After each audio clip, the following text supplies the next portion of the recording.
just ends. And I don't remember like, That's what the plan shows. yeah, and I don't like for future, was it, if that field ever develops, would we like continue it, I guess? You mean to the west? Yes. Yeah, I would just And line then up. I thought around the wetlands, they just want to do something. Well, it's before the wetlands, and then there's that end. Okay. Maybe I thought it was supposed to be a full loop. Should have done something like augmenting that with some But I think that needs There's nothing, I think, like natural flowers and grasses, like they do out at Conner Prairie. yeah. But I really liked that cart. I was all excited to go see it. Yeah. Yeah. Yeah, we'll be over it. So we'll have stuff in the 38. So. Oh, we were doing our rummage for Iron Horse, Yes, but only on Friday because we have a tournament on Saturday. And I think it's gonna pour. Good evening, everyone. We'll go ahead and call the meeting to order. Welcome to the Town of Hillman's Bay Planning Commission meeting. If I could please have a roll call to my left. Cheryl Rennie Hunt. Brad Valentine. Tim Pritchard, Kyle Icorn. Jenny Sisson. thank you. We do have a quorum. We have a couple absent, but we do have a quorum. Accessibility Okay. forecast, 11 voice line, off. Wait, we have one more. Somebody on? Some, yeah, Siri. The TV.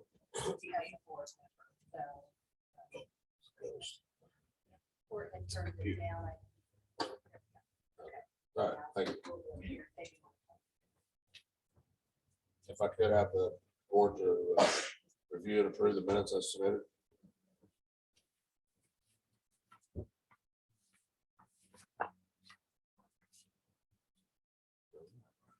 Oh, iPads?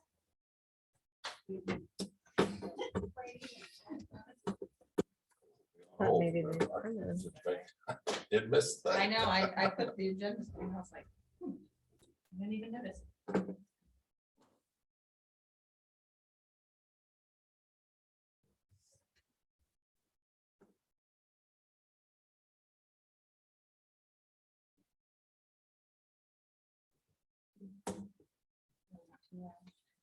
I know, that drives me Your nuts. clock I hate tick. that clock. It's like a game show. I know, I took the clock out of my office when I got hired here, and I was just like, nope, nothing like that. Need a digital one.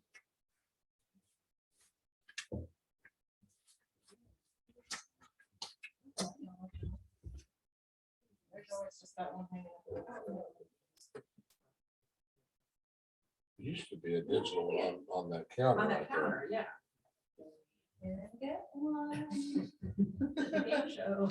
I will just, you know, you hit the timer and you're like, you've got 30 seconds. Or how long do you get? 2 minutes?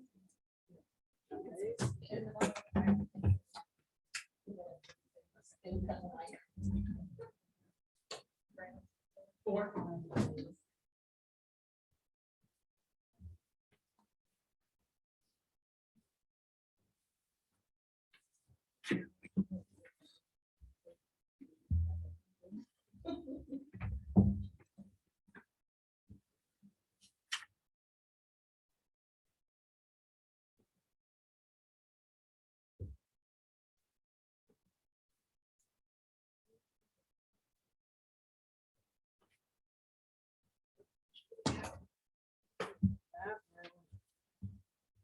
Showing Stephanie the ropes and Zoom ropes. God, yeah.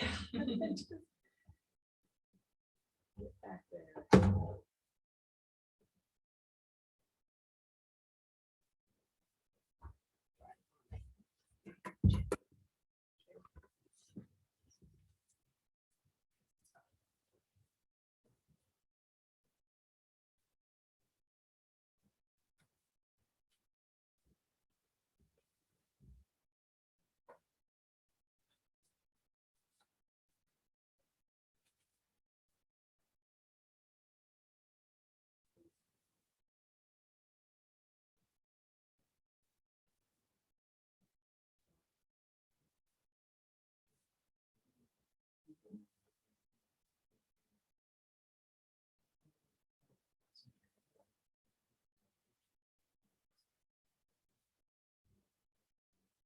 And-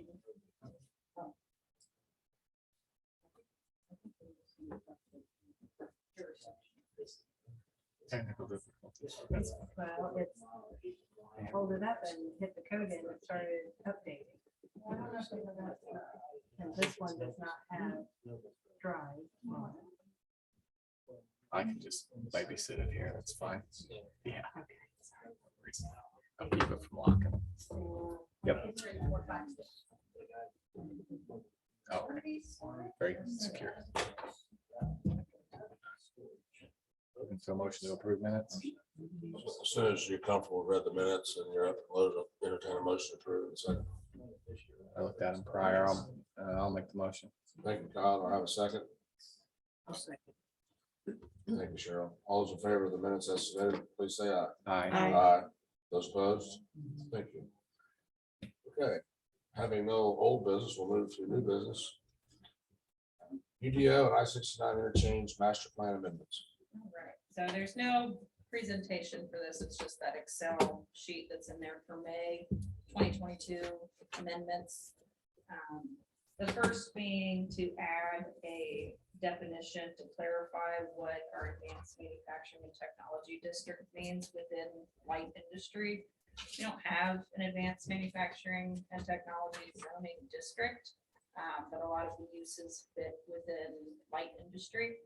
So this would be a additional text and definition in the light industry section of chapter 2, as well as the definition section. So I've got it written in there for you. It's basically speaking to and elaborating on what the I-69 plan says.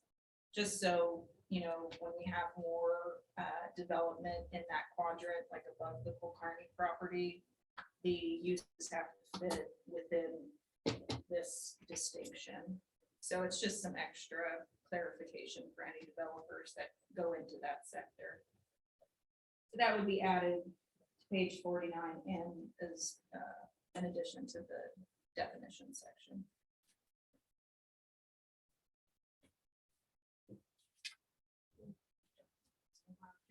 Motion for each one. We could summarize them at the end, whatever the plan commission would prefer. We could vote one by one. I recommend we wait to the end because we do have to accept public comment on any or all. Oh, okay. So maybe better to summarize them at the end and make notes on which ones the plan commission would like to adopt. Have questions and want to see if amendments or outright deny. So is there any questions, comments, concerns on that particular one before I move on to the next one? I have that. Or Oh. we need to open the public hearing. Yeah, we could, yeah. Okay, we'll go ahead and open the public hearing now for the UDO and I-69 interchange master plan amendments.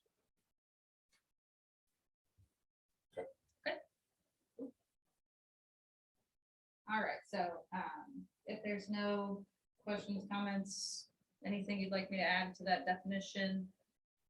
I'll move on to next. So next would be where we are defining and referencing plat language for primary and secondary. What I'd like to have is an appendix at the back of the UDO that basically has copy and paste language for every developer to use so that we have consistency among what is on our primary and secondary plats, just to make sure nothing is missing. So I took the language in here, it's in that folder, it's called plat languages. If you want to read through it, it's pretty typical. I took it right from Greenfield and just changed the names. So it's pretty common language. So is this gonna be this document incorporated into the UDO, or can it be a standalone that's referenced so that if we want to make a change to this, we don't have to re-update the UDO, kind of like street standards? As a rule, as an internal rule, it wouldn't necessarily have to be part of the UDO. It doesn't hurt though. To just put it in there? Yep. Okay. As like an appendix. Yes. If that's okay. Yeah. All right. Yeah, where are you at? So if you're in the May 2022 amendments folder, there's like 4 or 5 PDFs within it.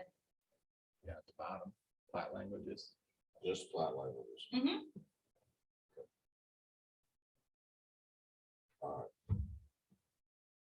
So there's the languages on there, and then at the end of that document, there's a few additional things, like the description of property, any easements, any self-imposed restrictions or conditions. And those would be each unique to every developer.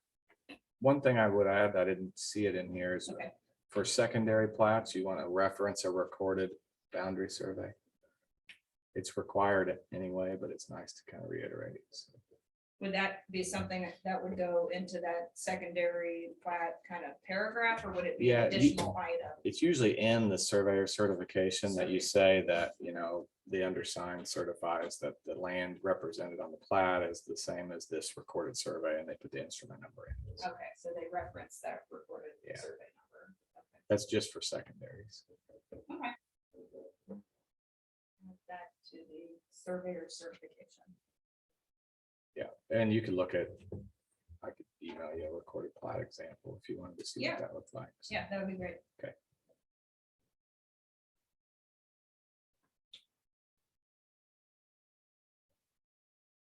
Any other comments on the plat languages to use? I don't think so anymore. Okay.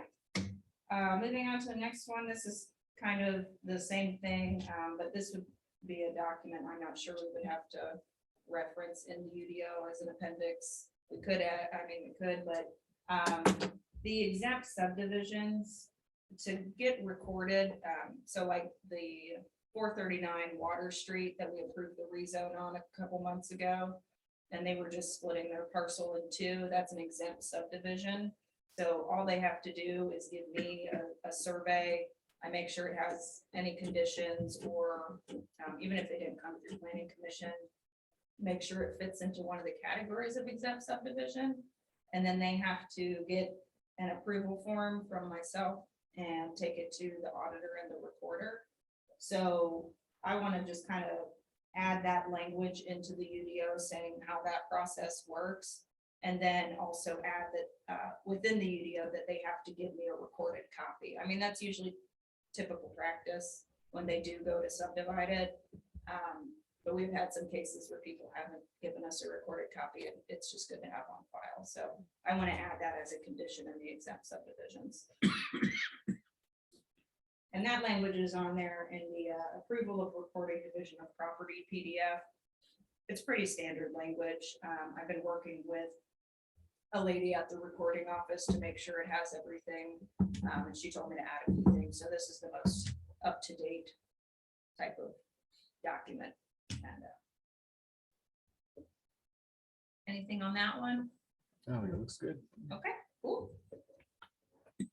All right, next is the I-69 plan. I apologize, I did not put the cutout map in there, but if you go to, do they have access to the all plans folder? Can you just throw the I-69 plan in there, or you can go to the website and get it on there. But basically the quadrant map in the southwest corner is mostly, or if you could just pull it up, that would be perfect. It's mostly residential. The whole bottom's residential.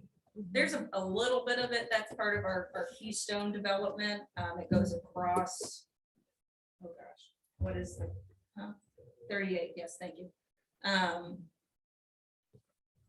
Yeah, go to main page and go to approved documents, and I-69 is, So you're talking about like behind that tractor dealer over there? Yes, all the way to the interstate.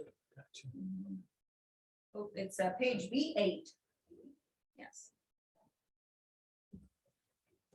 There it is. yep, right there. So you can see in the southwest, there's a little bit of that brown Keystone development. But we've kind of been reviewing that, and that's along the highway there. That curve where if that were to be all residential, I mean, you'd have a major roadway on 3 sides. It doesn't really seem like an appropriate use, whereas across the highway, you have the Pendleton Business Park and uses like Tractor Supply or cold storage over there. Those uses right off the highway are the most appropriate, and I'm not sure, even in this market, you know, having a house along the highway would really be where someone would want to live in the long run. And it being not just a straight shot down, it does curve around, so you'd be pretty surrounded. So we're kind of just looking to have either a light industry designation over there that, you know, we can put parameters on it of what can and can't go in there, kind of like we've done with advanced manufacturing and technology. But it would basically mimic the Pendleton Business Park. It would be all enclosed, no heavy industry with smokestacks and things of that nature, loud or noise pollution, light pollution, smoke pollution, I guess. But it just seems like a better fit for the development of that area. There's also a really large parcel that goes north-south that could still definitely be utilized for residential, kind of in the westernmost part of that quadrant. I don't think that would be an issue because you've only got one very small area that would maybe be along the highway.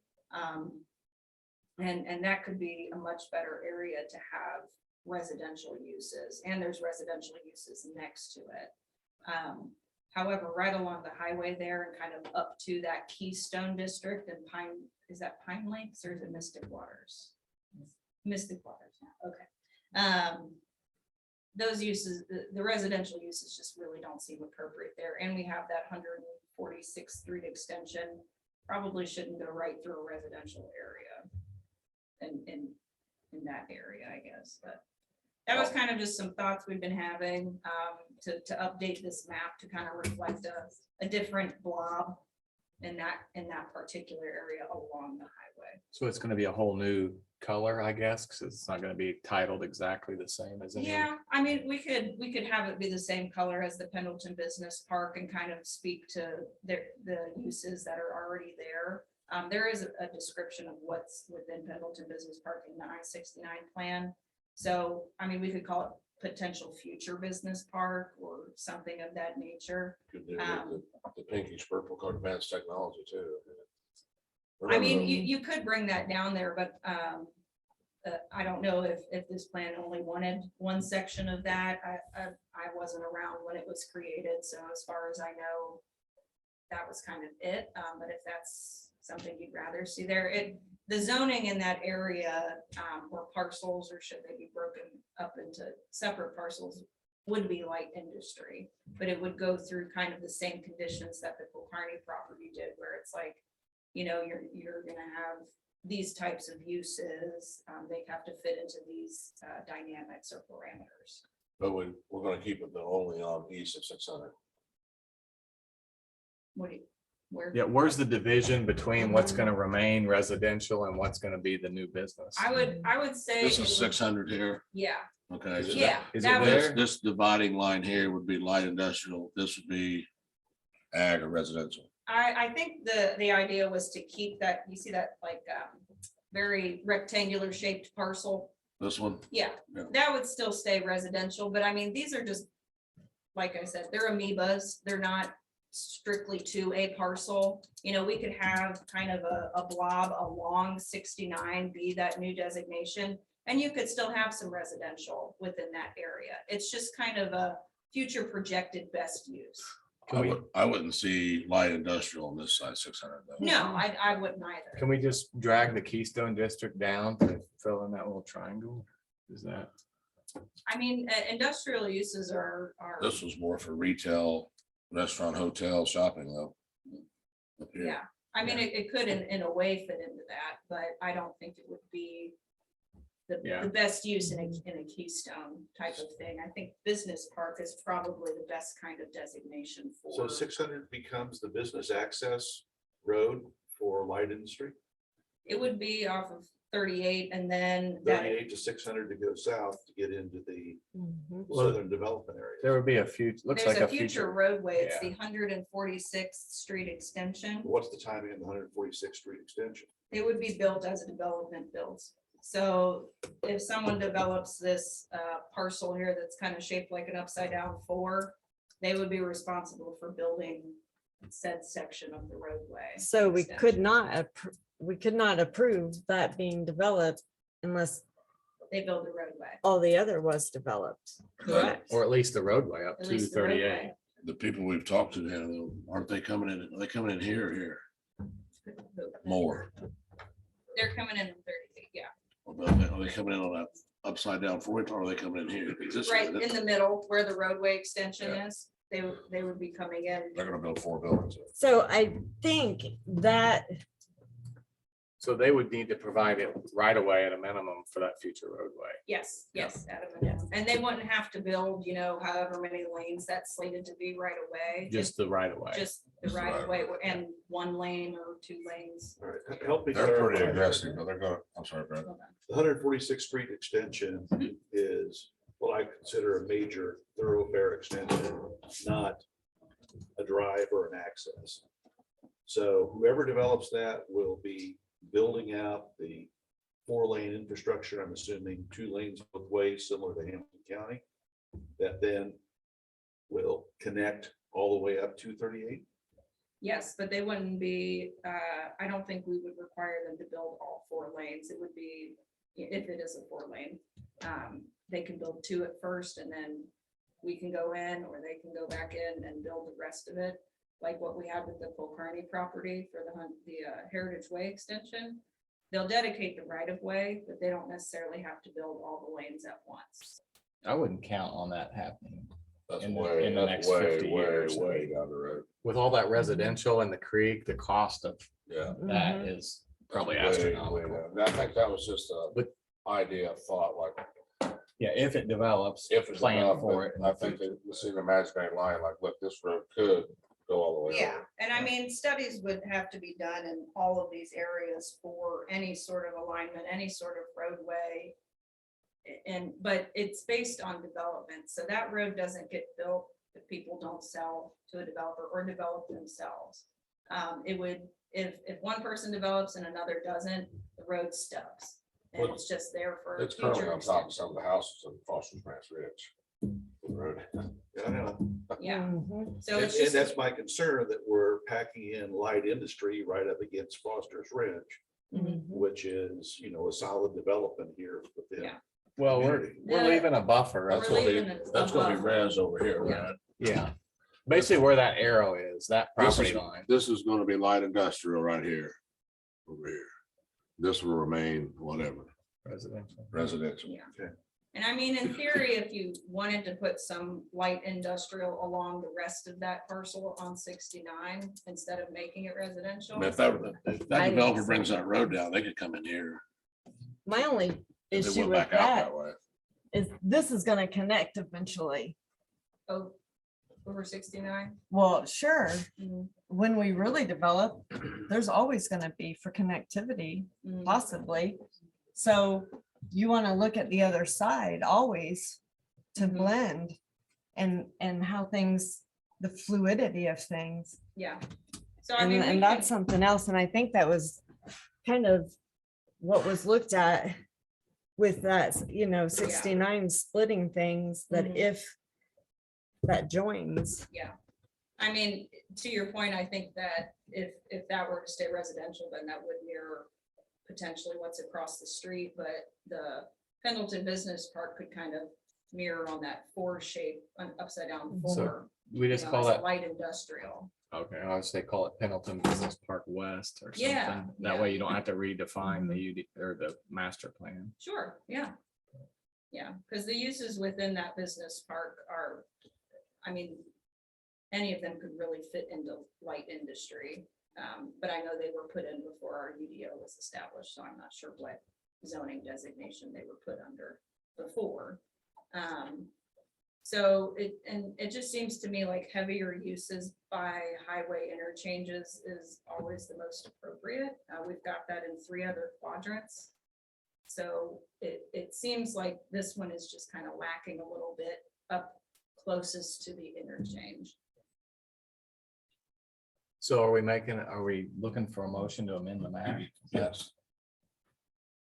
You're amending the plan. the plan, The plan, Yeah. that plan. Yeah. which has the map. in it, so. Yeah, Yeah, this, it's 69 not, I just corridor. want to make clear, it's not the zoning map. Yeah, yeah, it's the Yeah, interchange. yeah, Right. it's not the zoning. Yes, sir.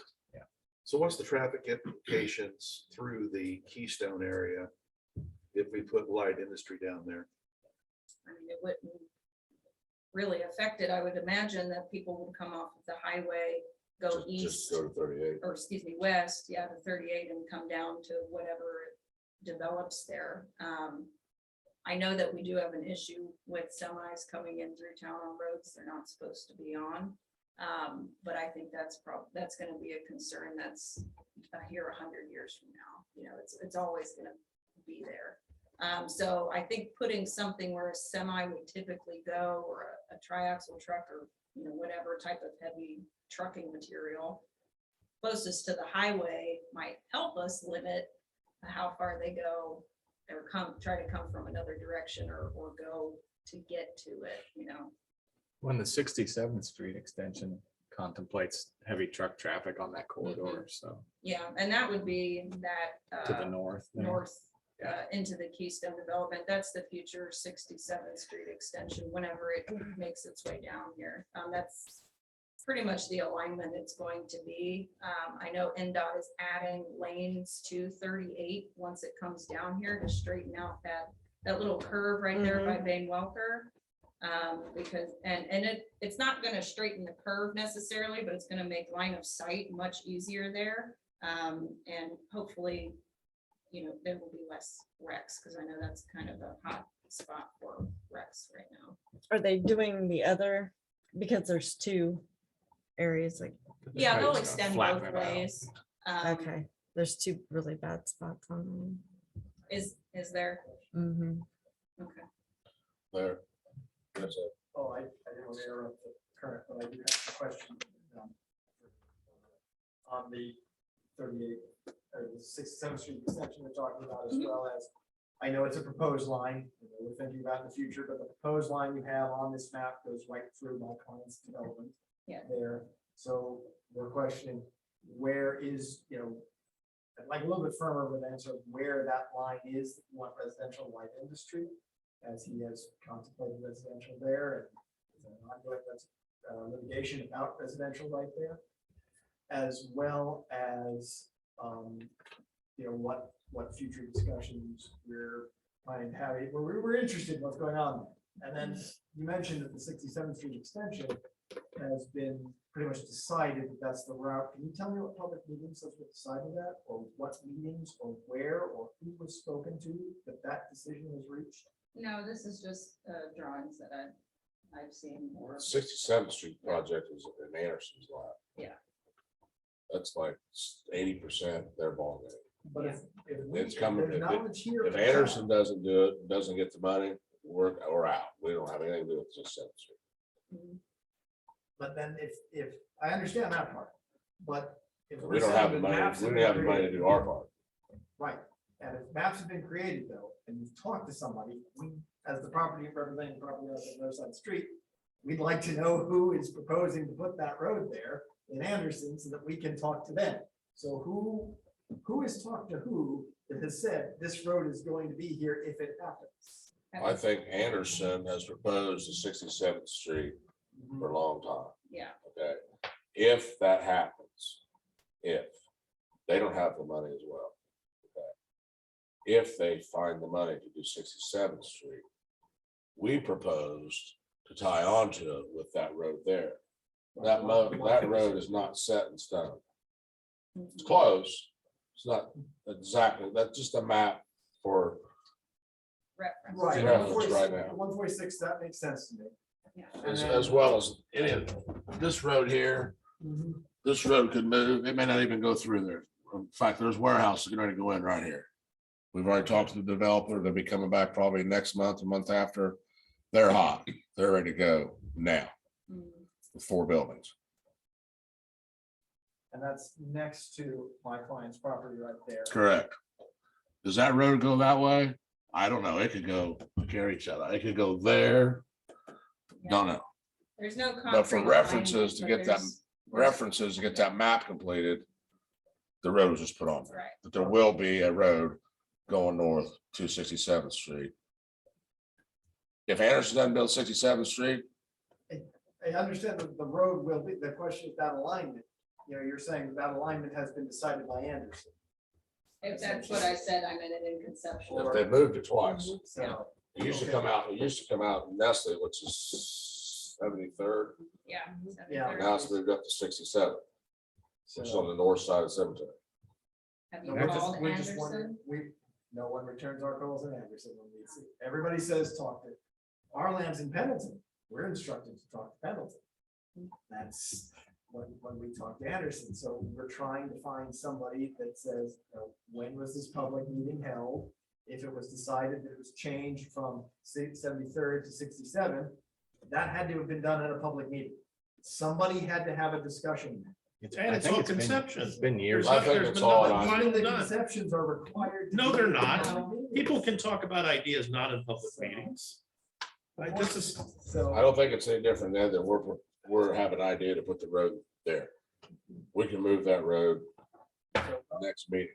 We then ask if you have contacts or names that we get it passed along so we can talk to the appropriate people in Anderson as well. We're very concerned about that. If it comes that close to 67th Street, then we'll know. And then, now this is a conceptual question, and this is just, I'm throwing this out here. Is there a desire for a difference than residential on that ground that my client has there along the south side of 38? Is there a town desire for that? Would there be something desired other than residential there? Are you talking about on that long north-south buffer Yeah, here, parcel? I got a smaller map here. Yeah. So my client has this parcel. Comes down from 67, and I think it comes all the way down. This parcel here is their desire. It's partially in your keystone, it's partially, you've got a park in the woods that he's got on his property, and it's partially residential. No, I think it's gonna stay along this area. Okay, so it's gonna stay along here is the Yeah, idea. yeah. Okay, that's my conceptual question. Thank you very much. Thank you. For residential purposes over there, and Mhm. you're missing the boat. You need to put a high-end residential subdivision there. That's all I'm gonna tell you. You're missing the boat. Yep. Well, You're on the wrong Not by ship, the what you're trying to do, so, because there's already. Can you make that any bigger, Denise? We need a blend of product and we don't have that. So, yeah, my bearings right here. Can you move the whole thing up? That whole, Go back down, go back to 38. that long. Where's Jesse Wilkerson's going? Hannah, right here? No, Jesse's off the map. He's off the map. Go out to the west. You can't go, there's no more. At 38, and what's that road, Neil? 675 and 38, Ed. There's 25 lots going in there At some point. with $1 million homes.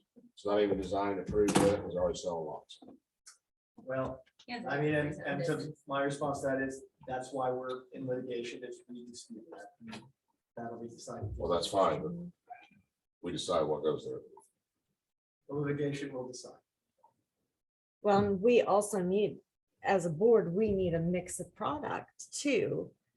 And that's what we hear. That's what the people of the town tell us as well. And a lot are saying we need bigger lots because we Mhm. want to put swimming pools in. There, Custom we homes. have to listen Mhm. to that. And we have to look at what we have. Any more questions as far as the renaming the map? Anything from the audience? All right, so I will move to call that new kind of blob area, Pendleton Business Park West. And it'll Southwest. southwest. It's on the west side of the highway. So it'll fit into the parameters of what the business park is now. Again, the only thing that would really fit into that is a light industry designation. It's all within the building. Like I said, no pollution types. We can even, upon rezoning to that for whatever developer comes in, have similar conditions like we did on the Colcarney property, shaded lights, buffers, that might exceed what we typically use. We can do all that sorts. There is a really big tree line that actually runs on the west side of that upside down 4. It's kind of a natural buffer that works really, really well as it sits. So, So just to clarify, the Pelton Business Park classification, does that support warehousing? I have to double check, but I'm pretty sure it does because that's where there is cold storage warehousing, right? And Tractor Supply warehouse. So we are potentially wanting to put more warehousing on the west side of the interstate, Seems like an appropriate use via interstate. which will drive more truck traffic on 38 and through the 2 interchanges, the roundabouts. Yes. That's what they're there for. To keep the truck traffic under control, I think. I mean, it's better than putting it on the west side of town and they're trying to cut through. Right. I mean, you're concentrating them out there at the interchange. Right. Those It's the- trucks, those the path trucks of least resistance. shouldn't jump on and off the interstate. Period. Now, maybe as this develops, it'll call for some improvements on the roundabouts. I'm not sure if there's any issues currently with those with semis or traffic in general. But as more traffic comes off of there, NDOT might keep those up a little bit. I mean, is there problems with the roundabouts? Oh, I don't know. It's just something. that No, we have to- semi-trailers on the roundabouts, they aren't that large. They aren't as large as the ones on 32. They weren't designed, in my opinion, and I am not a traffic engineer with credentials, to accommodate heavy truck traffic. You look at the number of cutovers. I understand they're designed to be driven over. They are. to But- curb that. If you look at the amount of traffic it's taking, it is not ideal from my lay perspective. As I look at the residential development here and putting more truck traffic on both sides of the interstate, my concern is, do you want semi-traffic going through potentially an anchor commercial area? If you're looking for some high-end commercial development along 38, are you going to want more heavy truck traffic going into warehousing operations in the same area that you're trying to attract commercial clientele? Is that something we can get answers from NDOT? Like when you constructed this, was it a certain, Like a certain level, threshold yeah. of traffic. I'm because sure this we is could what get our that. UDO calls for, and Yeah. Yeah, we can definitely And see it. I wouldn't see why anything off of a corridor that has 4 lanes of traffic wouldn't have accommodated for something that large. So that's why I think we should make sure we cover ourselves and get answers from them. Yeah, no, that's definitely something. And in the future, every time they make any improvement, they look at they know our UDO and know what we are planning. And we have answers of what they are doing before they do it. I guess I would reference That's, the Mount Comfort area. I don't know if you've paid any attention to the development of warehousing operations, in the Mount Comfort area and the associated truck traffic. Mhm.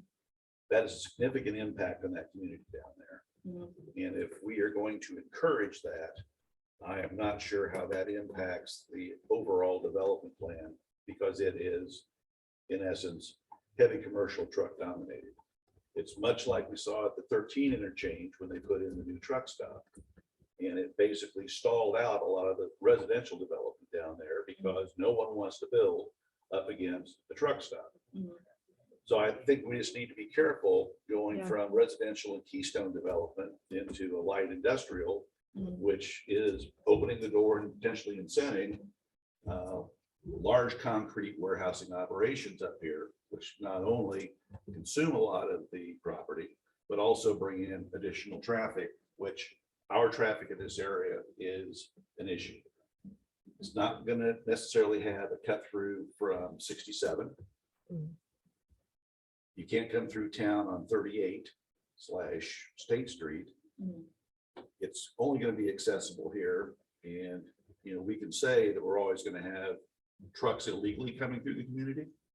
But if we incent heavy truck traffic, it's just going to increase the volume of those illegal trucks coming through town.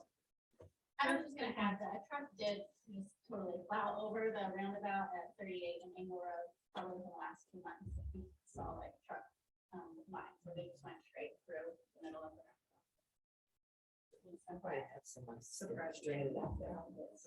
Need some boulders in there, so. Yeah, Well, it's too out here. let's table, we won't vote on the I-69, it's okay with the board tonight. We can gather some more information, Sure. particularly about the roundabouts, if and when they could be modified, Yeah, yeah. traffic and such. I don't know, do you know when those were installed, those roundabouts there? In the last 3 years. Yeah, It's they're been designed, recent? they were designed for large trucks. Okay, Yeah, but I do think. That's semi-stranded there though, right? I agree with Brad, there's bigger roundabouts in areas that are actually 2 lanes, which is not over 30. Mhm. 32 is 2 lanes so that you can accommodate a truck. Truck going can through go there. around and stay within the realm of the road. And with single lanes, the trucks have to basically Drive over. creep through there, driving over to avoid a tip over, Mhm. which once again impairs the vehicular traffic for the commuters trying to get to and from the interstate. So my only concern, again, just restating it, is we were Keystone Development, Mhm. looking at anchor tenants that attract commercial business to the community and residential, now going to light industry, which is open to additional warehousing. I'm not sure that that is the best thing to do at this point in time. I also think there's aesthetic concerns about warehousing on the entryway to a historic town, 2 lanes down the center of it. I really do. I think there should be great thought into what we allow in that section. Yeah, you know, and I am just looking at the development off of 70 and Mount Comfort Road, and it is warehouse after warehouse after warehouse. The roads don't accommodate the semi-tractor traffic. And also I not don't want to compatible. muddle that. With residential, it's just not. No. It's killed every neighborhood on the opposite side of the street. I would agree. They have a ton that are brand new right now, Yeah. that are in the middle of construction, and that's, Gather some more information from the highway. We'll exclude that from the vote tonight. alrighty. All right, last one is, for the amendments is commercial solar. I know this is something we've kind of been dealing with since the UDO came into place last October. Denise has done a wonderful job of creating a synopsis for you. It's in that amendments folder. Where she went through and compared to surrounding counties' proposed ordinances and rules for commercial solar. So at the very end of that synopsis document is some recommended steps. These would all be amendments to the UDO to strengthen our commercial parameters. There are a few things in there pertaining to accessory use. So I'll give you guys a minute to kind of just digest that, and then we don't have to go through step by step, and Denise can talk through this. She is much more familiar with it. Learning a lot about solar energy. And learn that I have a lot more to learn. So. Yeah, what Hannah had asked if I could go through what our current UDO outlines for standards. And then take a look at nearby areas. So we look at Henry County, Madison County. Those 2 ordinances are in draft form. They have not been approved yet. I have not heard. I think it's still not yet been approved in Madison County. Madison County has an ordinance, but the one you're referring to is currently a draft. And that was drafted by the planning director that recently resigned. And the new planning director will most certainly draft a new one. Okay. So, Okay. Yeah, and then also look at Westfield. Westfield seems very similar to kind of where ours is currently. But just kind of took a look at those, just analyze them, just section by section, to see what they were offering. Kind of what I found and what we found, we talked about that our UDO as it is now, it seems to be one of the most restrictive as far as use allowances, which is okay. But it seems to be one of the most unbridled one as well, that we feel that if we can start working on some different standards to kind of beef it up, I think it would make us feel more comfortable with some of these more uses, coming into place. We're starting to get some calls a lot from residentials that are interested in solar panels on the rooftops, also from the commercial end as well. Not more so commercial solar farms, but being just for their own benefit use, just to be able to keep their utility costs down and be more of a roof mounted type system. But the packet there, don't have to, like Anna said, go through all this tonight, but if you want to take a look at it, I think it would be a great thing to keep in mind and keep these things on the radar. But also we feel like there's some things that immediate needs that I think would be a good idea to incorporate fairly soon. So then that way, when they come in here, we can start to assess these applications, make sure that we have the guidelines that we need to make sure that it's complementary of what you're comfortable with and what you're looking for, and what will be in the best use and best interest for our community.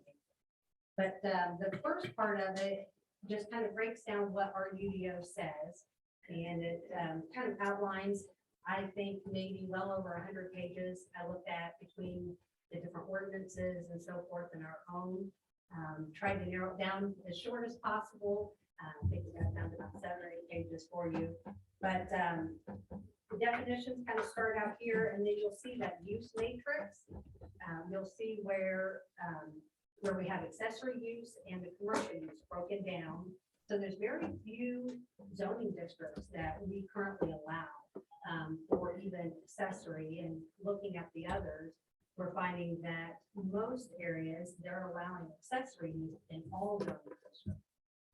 What is accessory use? Can you tell me what that is, Yeah, please? absolutely. Accessory use is just for the installation of that system to benefit from that energy generation to benefit themselves only.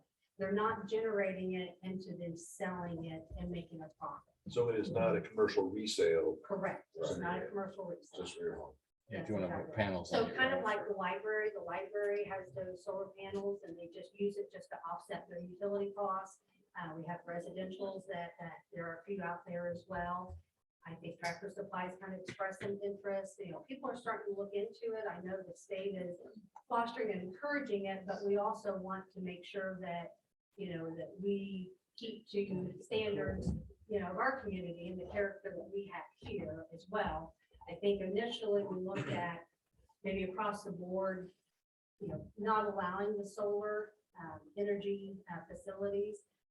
But by state statute, we've got to give some allowance to that, allow individuals, even some of the homeowner associations, there's some case law out there, I think recently, that they can't even permit the whole entire ban of solar panels on a home. They might be able to give conditions such as has to be on the back side of the house or has to be a ground mounted in the backyard, something that's going to be hidden. But so we'll kind of go through this, but our current UDO, it does break it down to accessory use and kind of the standards of what we would have to comply with, which you'll see is pretty vague. It's not really detailed. I think intentionally at first it was designed for that, so then we can kind of start to tweak it and work with it as those interests come in. But as they are coming in, I think we'd be a little bit more comfortable as planning staff to have a little bit more meat and beef it up a little bit. And then it goes into the commercial solar energy part. Did you have a question, Brad? I'm sorry. Oh, I thought you were gonna say something. Oh, sorry. For the commercial energy section, one of the areas that kind of struck out to me is that so right now we allow as a conditional use for commercial on ag land and recreational open space only. If someone were to come in and get with the farmer is interested in leasing that property for that solar farm, if it is surrounded by all agricultural land, then is only confined to the setbacks that are established for agricultural property. Then if it has a different neighboring property, say a legal dwelling or residential, then that's when it steps in and requires that 200 feet setback on all sides.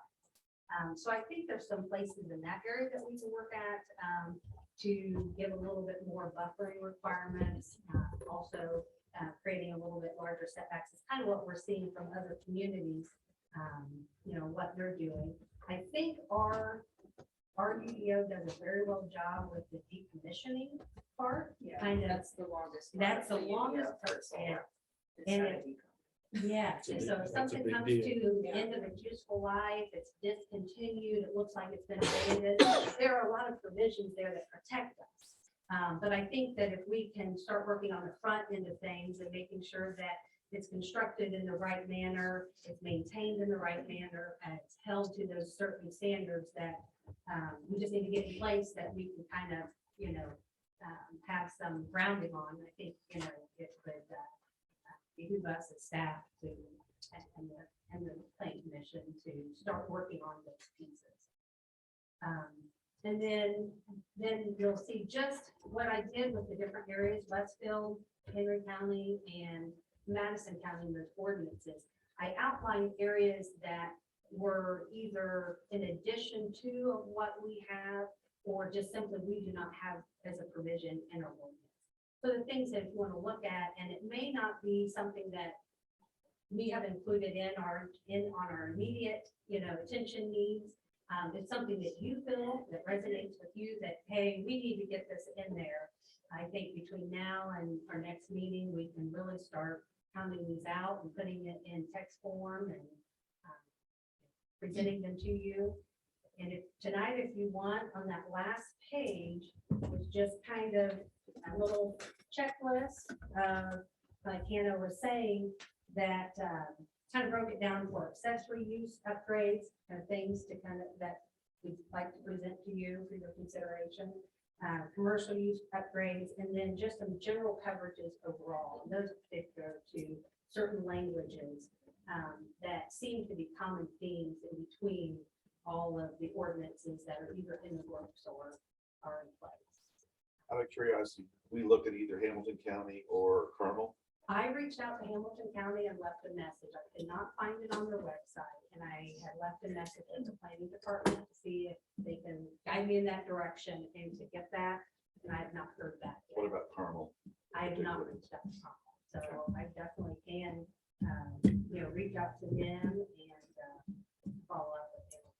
Are you I've reached out- needing, Great. I'm sorry, are you needing us to make a decision tonight for you to, that, I don't know how many Sure. calls you guys are getting in that really kind of It's not an stifles you. immediate need, it's just. Let's give us another month on Yeah. those, so that's a lot to digest right Yeah. there. Because I want to be able to research and reach out to some people that I know that deal with solar. I would say, if anything, and I don't know if not comfortable voting on this tonight, but maybe considering permitting it as a permitted use for all zoning districts, just for as accessory only. That way, when we do have residential calls, and they're starting to get those, Craig's starting to get contacted, he's our electric supervisor, then we can allow that, we can continue those conversations. Right now, they would not even be permitted to be able to have solar panels. But we could just tell them that it's currently under review and we can get back with them after the June meeting. So, That would be the one thing I was the most concerned Well, with. what about striking this, the part that allows, if it's the same zoning district?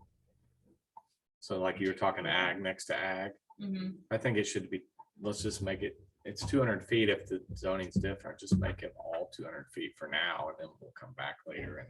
A lot of the places, what they'll do is they'll take that existing zoning setback and then they'll beef it up a little bit. They'll kind of accelerate up to another additional 50 feet on what is the normal setback. Some of them are even 500 feet from a residential.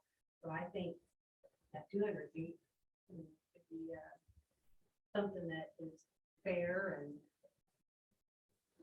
yeah, and when it comes to accessory, it's going to be either put on the property or it's going to be put up on the roof. So we wouldn't be able to prove it and it falls in those setbacks. You know, the accessory setbacks are just whatever they are for the zoning. Yeah. So, but I think this was speaking more to the commercial, right? Where it's like it's the Yes. adjacent zoning, that's where it has to be 200 feet. But yeah, I would agree with Denise that just allowing those accessory solar structures in all districts to have to follow all other codes of the zoning that they're in, as well as what we have right now. No one has approached me about anything ground mounted anyway. It's always just been, can I put a solar panel on my shed? Which, you know, as it stands, we can't allow that in any residential area. It's only an ag and recommended space. So. I can tell you that freestanding solar panels are going to be popular, Mhm. and you probably need to protect the neighbors next door, Yeah, or you will have a solar array pointed at the neighbor's house. I can tell you instances in West Clay in Carmel, where that has already happened. And it's causing issues. So you do need to take into consideration standalone solar arrays that are put on residential properties or accessory use, which are adjacent or facing other residential homes. right. And that becomes part of, you know, there's language in here that speaks to that as far as accessory. Yes, right now, the UDO, it states to be, sit behind the front facade. But a lot of the other places are saying either behind the primary structure and not to be in the front yard or a side street. So that, I think, putting that in there would keep it, and also too, we talked about height, not allowing more than 6 feet height on that, on the ground mounted. On the ground, yeah. Well, and product keeps changing so rapidly because the demand, some are taking form of shingles, that actually look like shingles. So I think, yes, individual, kind of like your tile shingles in the Yeah. Southwest that mount and build. So because people don't like them being such an eyesore, the big Yeah, flat the big panels. flat. So that's why I wanted to reach out to some people in the energy world and see what's going on with language and options because of the eyesore. And I think back to the big disc in yards. Look how long it took for people to finally get rid of those, the spaceship disc. Satellite There's dishes. the first satellite dish, 16 feet diameter. What? You used to tune your satellite and channel and move And- for you. The satellite actually would move. Well, I Are you mean. talking about like DirecTV? Like Well, it was way No, before the big that. Ugly dish, the big black. It was like It was a 16 spaceship. You would tune to different It's a satellites. small swimming pool. Yeah, it was a You might have spaceship. been born yet. I need to. There's still one out there on 36.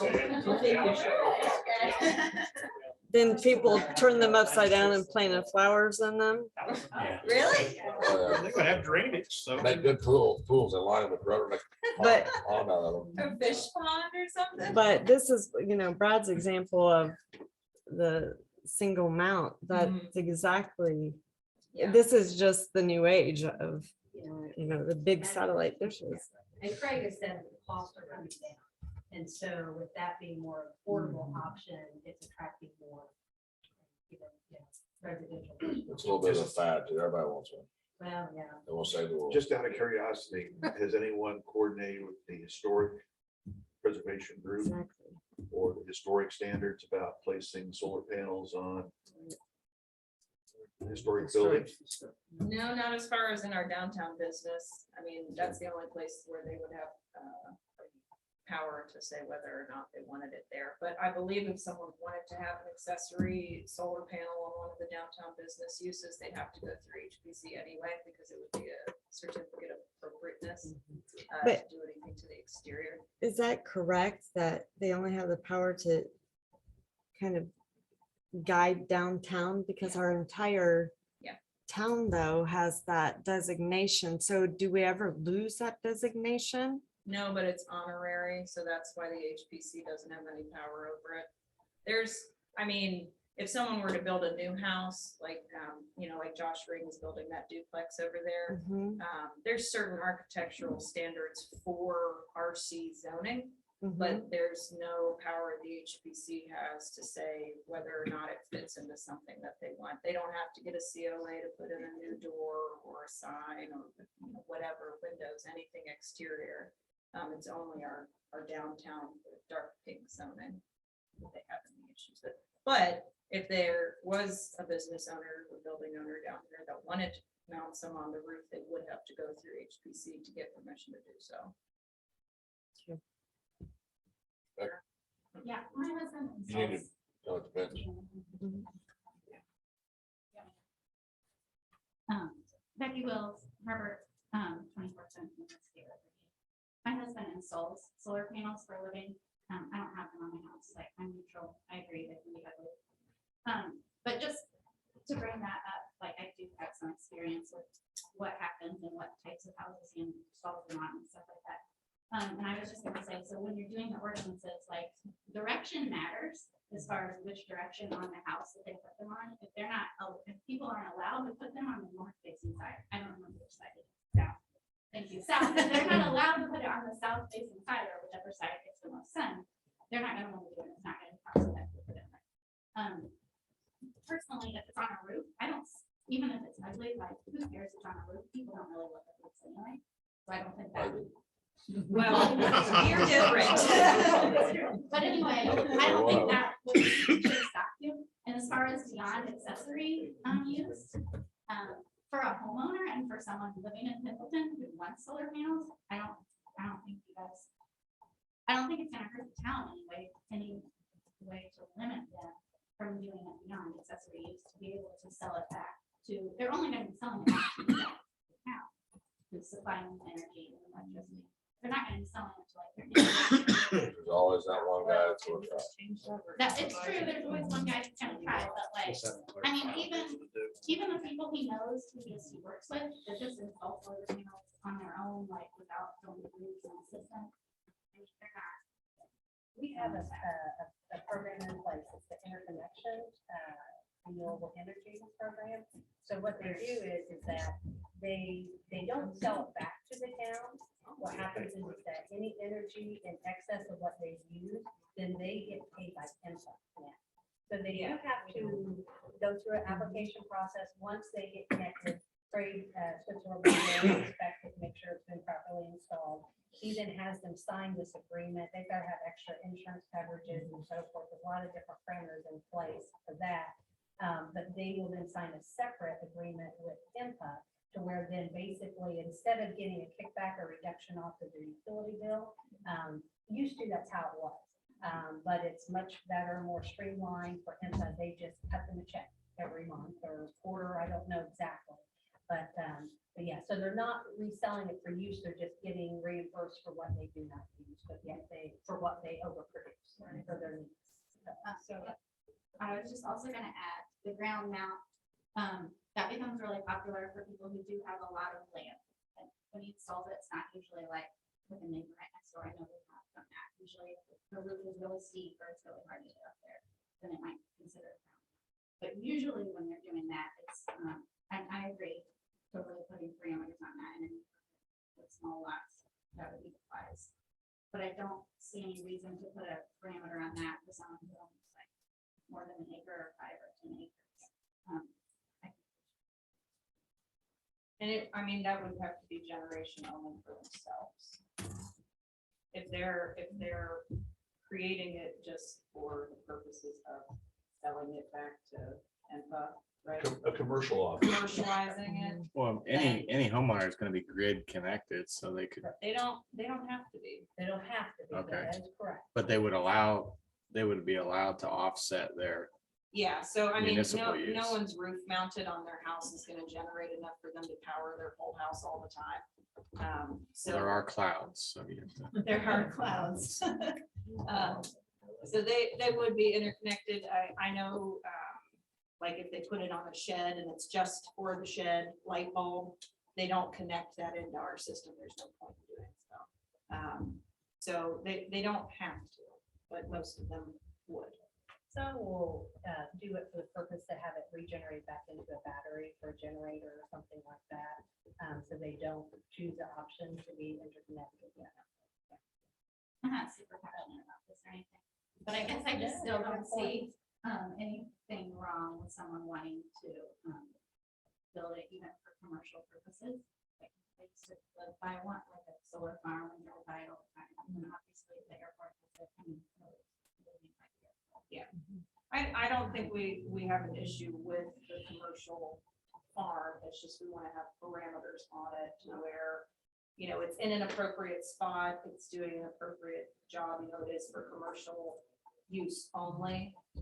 And that was actually something else we had in here was that anything under 3,000 square feet was considered accessory, anything over was considered commercial. That distinction is kind of, it doesn't really make sense, because if Tractor Supply wants to put panels on their entire roof just for them, they're not creating it for the purpose of getting money for generating that electricity. They could get a variance though, right? I mean, if we left that cap in place Mhm. and they propose a 10,000 square foot roof mount, then you just waive that limit. And Yeah. Are you saying you're against like companies doing that or No. even people No, I'm making just, money back from the solar panels though? no. Okay. No, it's just, we want to have the distinction of what accessory means and what commercial.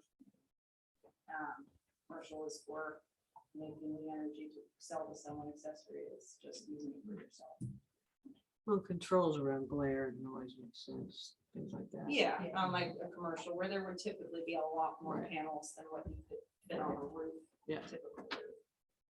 And I'm sorry, I didn't even, but I wanted to reel back to what you had said about the sighting of the roofs that it's allowed on. It's a good point. They can always, if it is something where they can prove that the front of it or a certain side of it is the only one that they're gonna be able to have access. We won't want them to take down trees or anything that's gonna obstruct, you know, to clear the way for them to do it. They could always come up to the BZA and file a variance, just like Kyle was saying, and let them know. So I know we don't want to try to consider adopting all of these. Right, right. But is there something you were saying that maybe a couple things that we would want to consider? One, too, about emergency access. I think that would be one of my biggest concerns. I think, because you need to make sure that there's a pathway, that they're on the roof, that if it was to catch fire at that home, that it wasn't so close to the pitch or an eave or, you know, valley within a roof. That might be something that where they need to make sure that, you know, if there was a fire, that it did meet fire safety standards and codes, as well as making sure that the firefighter was up there, that they're gonna be safe and they can get around that without, you know, getting injured and stuff. So is that defined? It is, How many feet are to be left? from I've the- seen the where peak? 3 feet is from a pitch or a valley. Is 3 feet on each usually- side of the valley? Mhm. So it'd be 6 feet coming off the valley, 3 feet Or off the 3 feet top, on each side. and 3 feet across the bottom edge. Yes, yes. So- Any type of 3 feet. 3 by 3 by 3 by 3, That's- valley is expanding to 6. Yes, I think that was out of Madison County.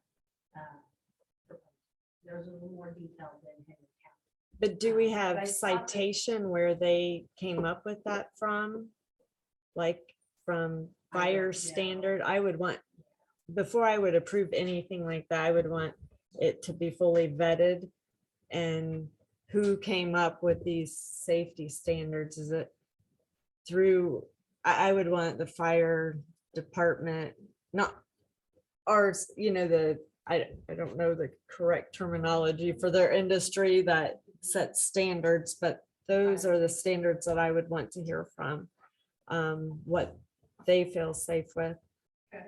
I think it was Chris Nodine. Yeah. I'm sure he'd be happy. Because honestly, I don't, and I'm not saying anything about any particular town or city, but I don't know the homework that they did and the research.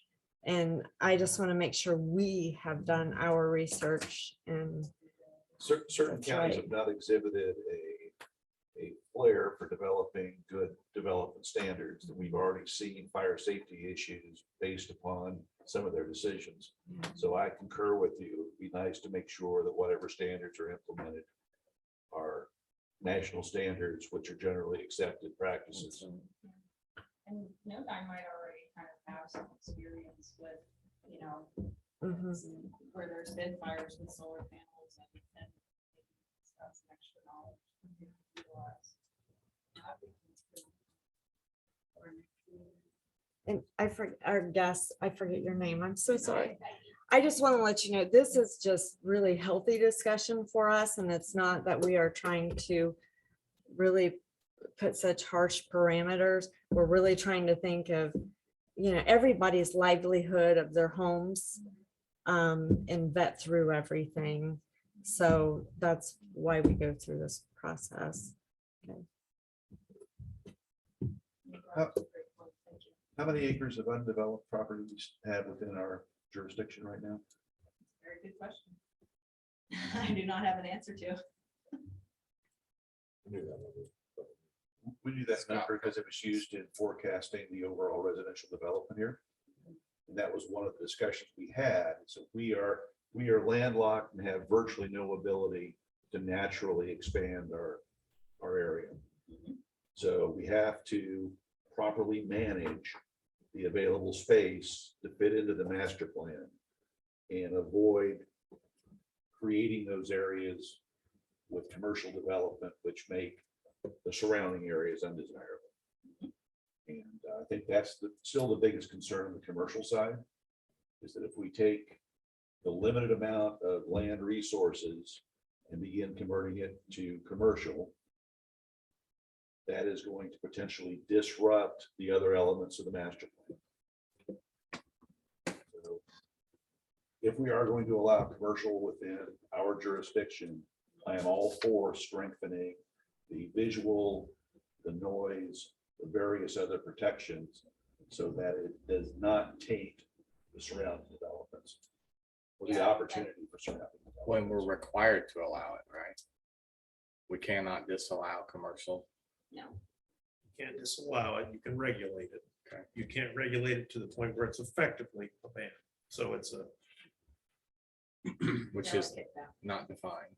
not defined. That's where lawyers make their big bucks by attending meetings like this. And it's only permitted in 4 districts right now. Yeah. Well, permitted in 1, institutional, and Hannah brought up a good point, that we want to make that conditional as well.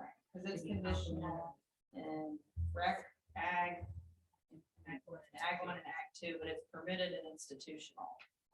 I don't, that's not like a law or something, right? No, that's our decision. Okay, because it was a weird outlier that we had that just permitted. So that would be like a university campus or if the high school had a bunch of land, they could put a commercial solar farm on it. So that was one thing where, yeah. we should probably make that a condition. Private schools, things like that. Mhm. private Yeah, schools. anything it's institutional, churches, schools, universities. all that. Next up is wind energy. We do not allow. I know. Yes, I know. okay. And I truly appreciate all the research you're doing on this, Exactly. because I have seen 2 of the developments go in the Anderson Madison County area, which personally I find hideous. And if I lived across the street in existing residential homes and had to look at that, I don't know what the impact was on my home value, but I am sure it is significantly lower than when it was ag. So the steps you're taking to protect the existing residential homeowners as well as the future developments are greatly appreciated. And actually, I thought the one idea about the value guarantee program was a good idea.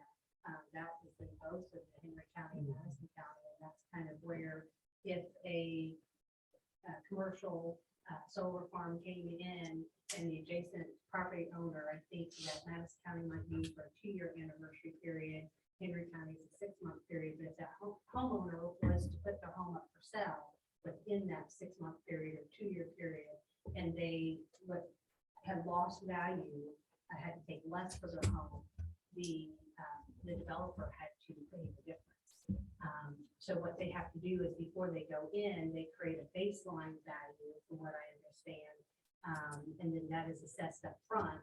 And then if they were to choose to relocate and move, and they saw there was a proof of loss of value, and we can incorporate that in to the ordinance as well. So, I mean, and that might be something you guys want to think about later on, but it was a piece that, you know, I want to see case law on that and see if there's been issues, see how they ratchet the value of the area and if there's been issues, because I could There's see all been- kinds of loopholes in that as well. And I would really want to make sure we've safeguarded it, because that sounds great and all, but yeah, I don't know if there is state Yeah. law here in Indiana. There hasn't been much yet. I think that's It was coming. all kind of new. I do too, But the because property I value don't see it guarantee- as, The property value guarantee has been the sounds great. Dracula in the cross to this point. They mhm, give them 2 years to sell out. At a Right. fixed price. If they come in and they appraise your home at $300,000, you got 2 years to take the 300. After that, you're SOL. 2 years from when's the clock start, when construction's complete? Probably a CLO or, you know. I mean, See, it takes I- a year or two to build the thing. I'm I not haven't sure seen- I'm I not haven't here to seen discuss one. that tonight, Yeah. but you got 2 years. I You think want- usually it's from the connection to the grid Okay. is that start of the clock. but it's things like that, that I feel like we need to go deep. We need to get into the minutia of it That's what all we didn't put that when on our things list. are We just- presented. for immediate needs, yeah. That should be incorporated into the wind as well, if we're gonna do it for solar. Mhm. We're not gonna reopen wind, are we? Oh, did we strike it out? We did. Wind is struck at this point. And that's permitted? Wind's not permitted. No, I mean, that's allowed by code. That's not protected by the state. No, it's, their lobby's not as good. Washington, Indianapolis. Well, I think at least we should, Yeah, I mean, tonight, maybe we consider making it I in just want the, to make the recommendation that we need to table this, council, or just not vote on it. well, I was thinking we could make a couple small changes, like making it in the institutional district, making it conditional. Okay. And then you had mentioned, do we not want to make the movement to allow it roof mounted accessory in all districts? Do we want to wait? I'm not comfortable with all the dimensions yet. I don't know if anybody else is. Okay, we can wait on that. I would agree. I'm not comfortable with the dimensions. Again, council, do we need to table them or just not vote on You them? need to affect, since they're before you tonight, you do need to table them if you don't want to take action. Okay. I'll make a motion. We First tape, I'm sorry, I have one more question. Okay. Where is it allowed again?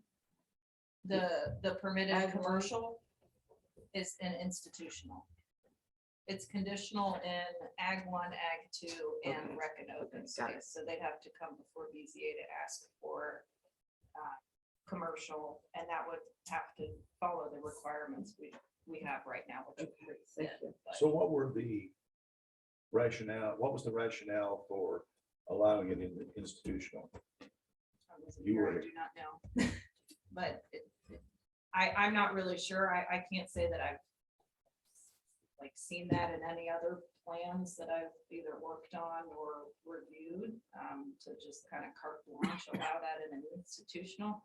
It seems kind of backwards, like I would think it would be a permitted use in an ag zoning over an institutional.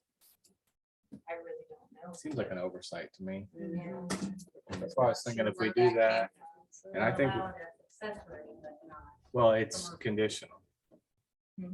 The commercial system would be conditional in all, In Mhm. yeah, in all four. Yeah. So, so that would be one amendment to the UDO On that one. on just that one. So Yep. there would be 1, 2, 3, 4 amendments total. I agree to table it to allow for more dimensions. I don't feel like I have other than a general understanding of what we would be voting on. Yeah, sure.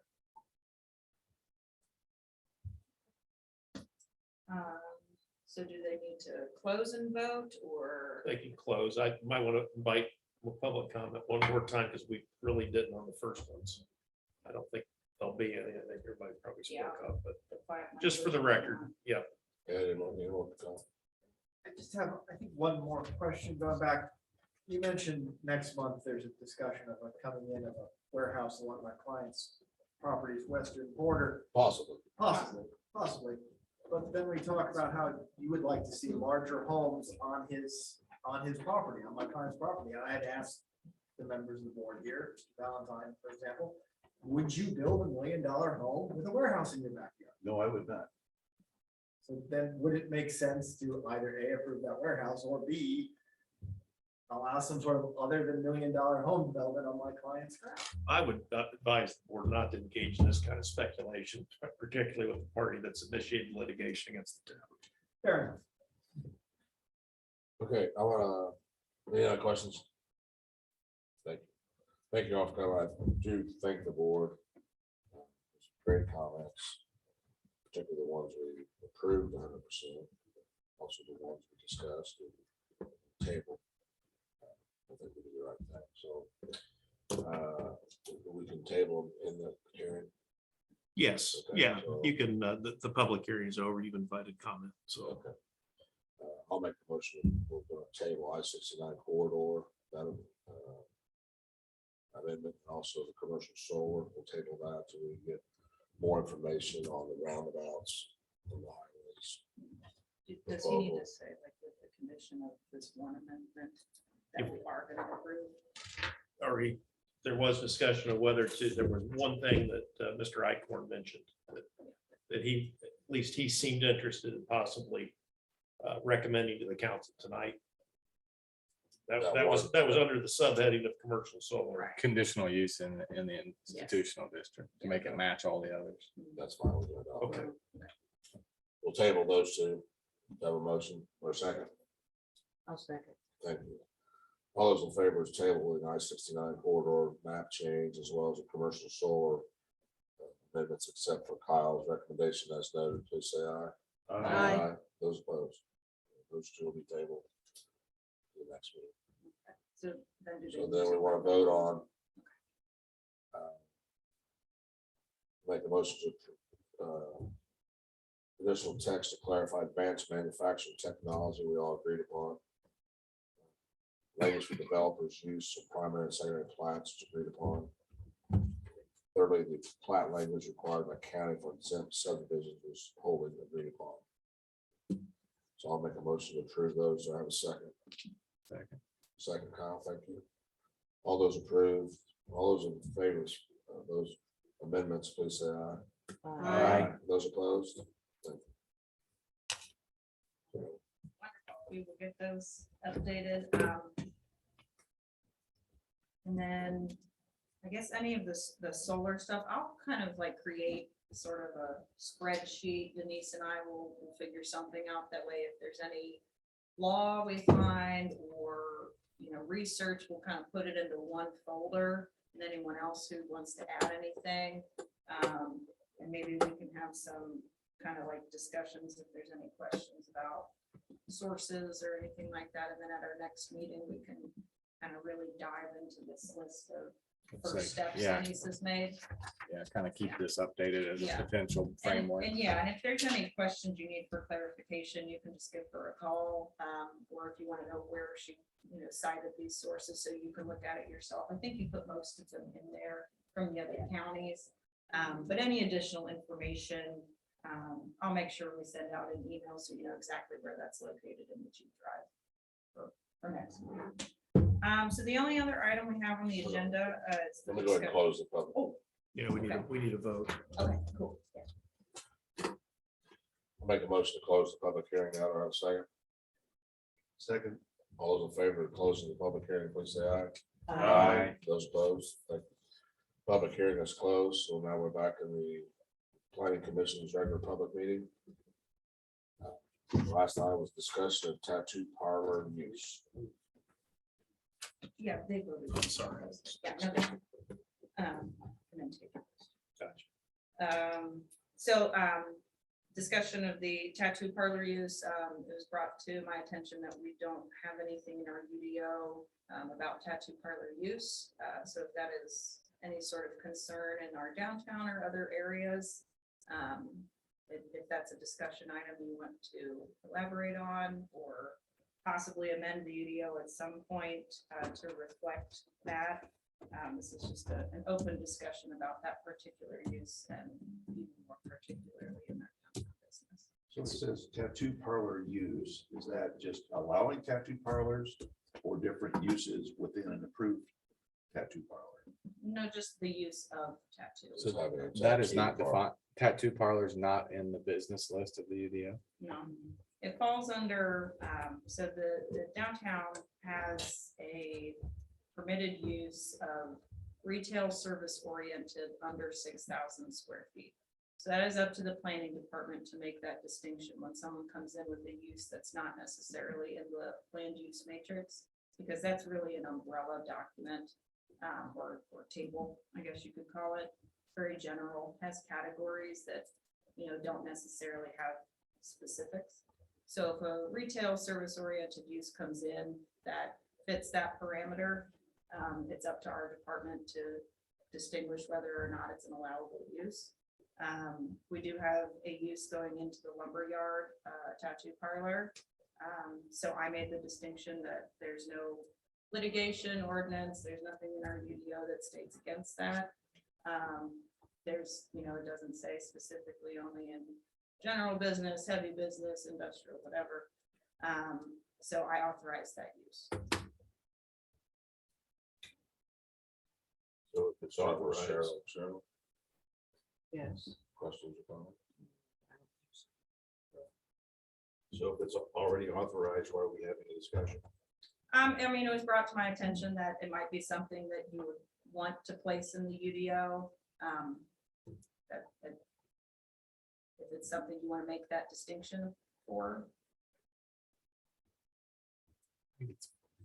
Seems fine to leave it up to staff on a I- case by case. I thought basis. we had discussions that we did not want that in the historic area and where the distinction is on the historic area when we were talking about uses. I don't recall that. I said it wasn't, but I don't recall that.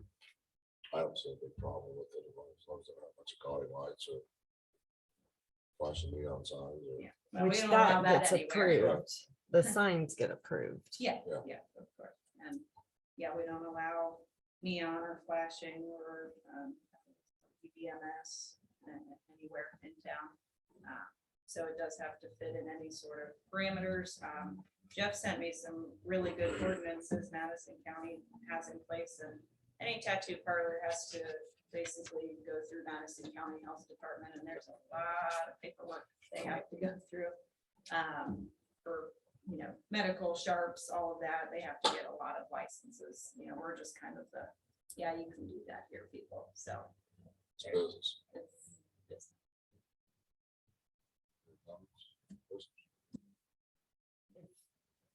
That's how our UDO is. I just want to make sure that we are consistent because I'm not sure that we've been that way in the past. And I want to make sure we're reading that UDO properly as we're being inundated with businesses. Because we haven't been. In the past, we've had the Yeah. eyebrow people be thought of that were tattoo and we're told, no, you can't come in because you're doing eyebrows. And they had to go through the BZA. I went back through minutes. And then the next people that came in did not have to go through the BZA because then they were considered cosmetology. And then, so it just morphs. And I want to make Yeah. sure we've had the right discussion and the fact that what part is historic, what is permitted, because the way that is written as use and then conditional. And it's not necessarily clear. And we had all those discussions when we were going through that whole process. Yes, Jeff, I does would this say is that. Sorry. Jeff, does this establish a precedent that if additional tattoo parlors want to come into the community as it's currently set up, that it could be referenced to this approval? It would be an argument to make. It wouldn't be conclusive on the issue, but it would certainly be, if I was the attorney for a new one, I would certainly, hey, look. So, And I know that, to your point, Jenny, the microblading, the permanent tattoo makeup, that is getting really popular now. There are distinctions for that within the UDO. Now there are, yeah. Now, yes, I think when they came through, there probably was not, and that was a new wave of things, getting your eyebrows microbladed, or getting permanent lip liner, whatever.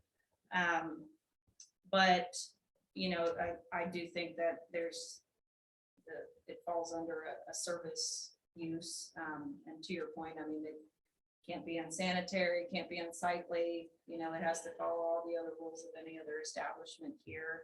I think probably the reason that the microblading spa type of use was put in there was because of, that instance going in that we distinguished what that is and all that, but it could, in theory, if we did not have that in there, that too would fall under service use oriented under 6,000 square feet for the downtown specifically. So, I just from the planning perspective, there's, as long as it follows the rules of everybody else and our signage and appearance, then there's really no reason not to, but I get your point to consistency.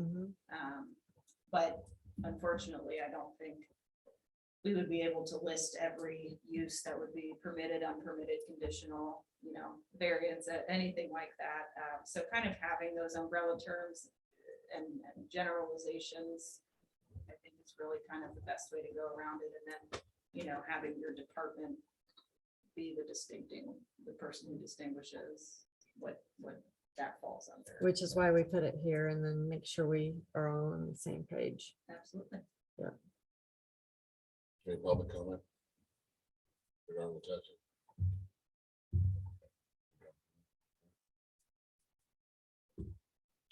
I guess my thought would be fine, general business, wouldn't be any different than a vape shop or tattoo parlor or cigar shop.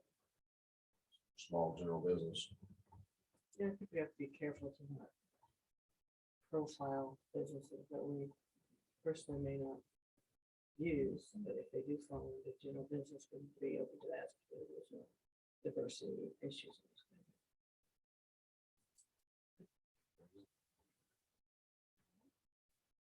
That's all I've got. Questions, comments? Council, Hannah? Nope. Meeting adjourned. Thank you. wording is put together the ordinance. Oh my gosh, that's driven me crazy. I'm hiding it.